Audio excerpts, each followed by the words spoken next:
Yes. And we had been over to their house a number of times. They had been to our house a number of times. I knew what motorcycles he owns, and knew lots about him and all that stuff. Wonderful guy. And a couple of years ago, maybe 3 years ago, he called me up one day and he says, "Bob, I need help with some sidecars." He said, "I've got a couple of old sidecars you've never seen, and this guy has offered me some money for them, and I honestly don't know what they're worth, and I've had them a long time." And I said, "I know every vehicle you own. Where have these things been hiding?" And he said, "Well, I've got a rental house just down the street from my house, and there's a garage out back."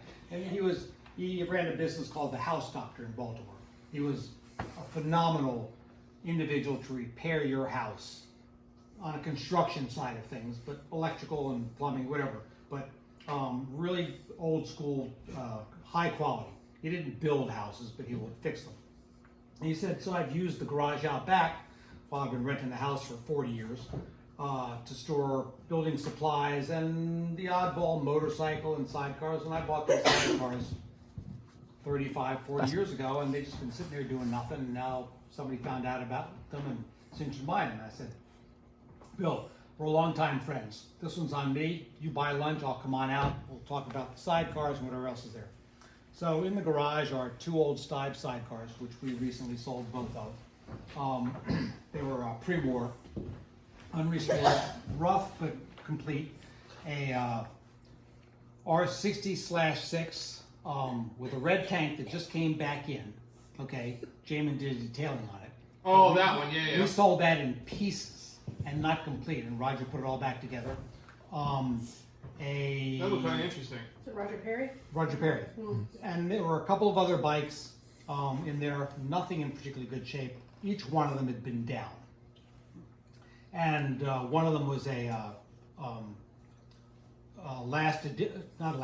Motorsport S, which is a rare bike, except it had been down pretty hard. Another friend of ours wanted that, and so Bill said, "You can look at that and tell me what it should be worth so I can treat Alan fairly, but this was not for sale." And I said, "So look, I'm going to put a value on everything. We're going to go over these things. You'll answer questions. I'll put a value on everything on a wholesale basis, like I would write you a check, and a retail basis, like you would find the best buyer. And then you've got this range. And then what you do with that information is up to you." I said, "I'd be interested, okay, in the whole pile if you don't want to do anything, but I get to make money in the process. That's what I do for a living. I've hired you to do what you do for a living." But against the outside wall, the worst possible place in this garage with a cracked concrete floor and leaky roof and leaky windows and leaky walls, and this has been cleaned with a leaf blower and a dust brush, but it was covered in 4 decades, 3.5 decades, of grime and cobwebs and all this other stuff, is this thing sitting mostly as you see it, except the heads weren't there. The mufflers were leaning up against the wall. There was a paint bucket with the carbs and some other pieces sitting over there with oil and dirt, rat shit. And I said, "So I sort of know what I'm looking at here, Bill, but I don't." I said, "I know my history pretty well, and I'm not seeing anything that I've seen in the books." And he says, "Well, that's sort of true. I think I sort of know what it is, but..." And he told me his history. Back in 1986 or 87, he bought it from a guy named Steve Puntillo, who was one of the country's pre-war BMW specialists. He would go hunt rare stuff down in Europe, bring it over, sell it. He came across this thing in France, and I'll get to that part of the story. And it was bright and shiny, and everything that was chrome was chromed, and it ran like a spinning top. It was this nice little 750cc racer. And Wow. Steve sold it to Bill for $5,000, which was not a small sum back in 1987. No. And Bill simply took a tag off of one of his other motorcycles, put it on this bike, never titled it, and rode around Baltimore for 5 years. And started having problems with the operation, and pulled off the heads, and sure enough his valves were going bad. So we had a local machine shop redo the valves, but they're big ass valves Yeah, they are. for a 1940s era motorcycle. Yes, they are. Look at it. So, and the heads went into the basement, but not the rocker assemblies. That was in the paint buckets. And there it sat, cylinders and carbs off, for 35 years. Oh, wow. In, you know, one of the worst, you know, conditions possible. And I said, I got to try and do some research because I just like the way it looks. Like bringing home barn finds, I love telling the stories. I spent a lot of hours doing research. He didn't want to do any research. And I came to the conclusion that I was pretty sure that it was one of a mystery group of 30 to 40 bikes that BMW technically did not build or sell after World War II. So after World War II for 5 years, Like the 50s or? this is titled as a 1948. Oh, And 48. that's probably when it was put on the road in France. Right. BMW was not allowed to build anything besides pots and pans, bicycles, and 250cc motorcycles from 1945 at the end of the war until 1950.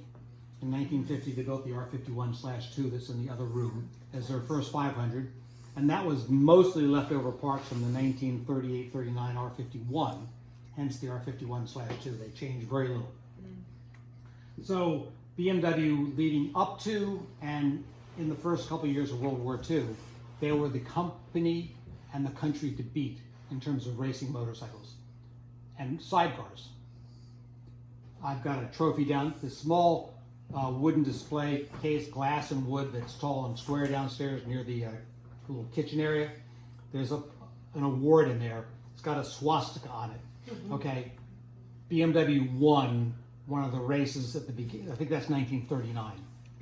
Okay, so they were, according to the company archivists, who I know reasonably well, BMW was afraid of not being able to get back into racing if they couldn't build a race bike for 5 years. They were less concerned about being able to come back and build production bikes in any size for the public. And so someone or a bunch of people said, we're going to give away parts. There were limited places where they could do that discreetly. They chose a couple of companies in France, and they gave away what was supposedly the contents of between 30 and 40 motorcycles that could be turned into race bikes. But that 750cc engine is the same engine that is in the Grunt sidecar downstairs. Low compression, high torque. It's got to do a lot of work to make them go really fast because they weren't designed for that. The rest of the bike, with the exception of the gas tank and the seat, were essentially 1938-39 R71s. Okay, a rolling chassis. And those engines, and they turned them loose and they lost track. They don't know how many of those bikes ever got built, how many parts were saved for spares. But shortly before Bill called me back up and we had come to an agreement on dollars, I found one article that, of all places, Classic Cycle Magazine had found another one of these things that looks different, but it's got the same basic goings on and is still running and better cosmetic shape, but it doesn't have a pre-war Schwarzmeyer gas tank on it. That gas tank may be worth what some of the bikes in this building are worth. That tail light was most commonly found. It's a I can't remember if that's Eber or Hella, but they were mostly on NSUs. But all across Europe, you had to have current lighting. If you kept running that bike in Europe, you would eventually have a coffee can light, like the /2s, and then something even later. They sent them out the door with the kind of tanks that are on the R51, 2, and the R67. They'd never chromed the forks. Somebody decided to sporty it up. They would have been painted black rims. They could have had either mufflers. And the seats were available for the /50 to 54s. So that seat was made after 1951. But nonetheless, this is now one of 4 of those machines that are accounted for. Oh, wow. Frankenstein, Frankenbikes. So, and you know, I'm happy that I like barn fresh finds and stuff with a lot of patina because I don't want to restore it because all that story is gone. Yeah. Although the temptation to want to see if we could get the cylinders unstuck and clean up the cylinders just enough and get it all back together without making most of that dirt and grime go away and fire it up is tempting. But so that is, and I don't know what it's worth, you know, in this condition, nobody knows what the ones that are, there's 2 running and another one that's static that have been found. and it's sort of like, what is somebody offering on a given day? Right. But it's the newest and certainly one of the more interesting stories of things that I've acquired over the years. And so, Cool bike. so the last part of this is that because it is BMW parts, and most of it was an R71 and the R75 engine, BMW now finally refers to them as R73s because they can talk about it because the war reparations are 50 years ago and they're not worried about getting their hands slapped. Yeah. Back then, if they had been caught at this, they would have probably had to shut down the entire factory. Oh, wow. So, Have you ever come across any of those BMW pots and pans? no, and I saw it on a bicycle as well. My friend Peter in New York has 2 pots and 1 lid. Oh, really? He didn't have a bicycle.